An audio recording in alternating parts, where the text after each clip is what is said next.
থাকবে না তো। আচ্ছা বলুন তো, অভয়াকে খুন করার পরে প্রমাণ রেখেছে মমতা ব্যানার্জি? এই মমতা ব্যানার্জি তো ওকে দিয়ে সব প্রমাণ লুটপাট করিয়েছিল বিনীত গোয়েলকে দিয়ে।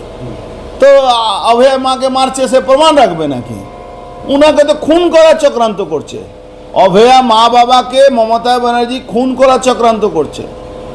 আমি এলওপিকে রিকোয়েস্ট করব, আমাদের দলের সভাপতিকে রিকোয়েস্ট করব কি ইমিডিয়েট সেন্ট্রাল ফোর্স ওনাদের সিকিউরিটিতে দেওয়া উচিত, ওকে জেড ক্যাটাগরি সুরক্ষা দেওয়া উচিত ওই অভয়া মা বাবাকে, নাহলে ওকে খুন করিয়ে দেবে মমতা ব্যানার্জি। কি বলছেন আপনি?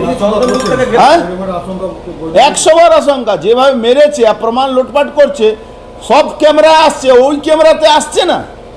উনি তো খুন করে দেওয়ার চক্রান্ত চলছে।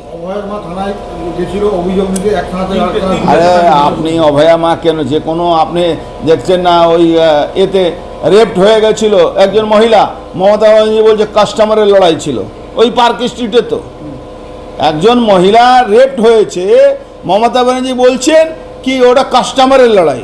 কি লজ্জা হয় বাংলার উনি মুখ্যমন্ত্রী একজন মহিলা হতে পারেন? নিউ মার্কেট থানার তরফ থেকে আপনাকে কোনো নোটিশ দেওয়া হয়েছে 17 তারিখ আপনার তলব করে? না ভাই, আমার কাছে নোটিশ আসেনি। নোটিশ এলে আমি খুশি হব।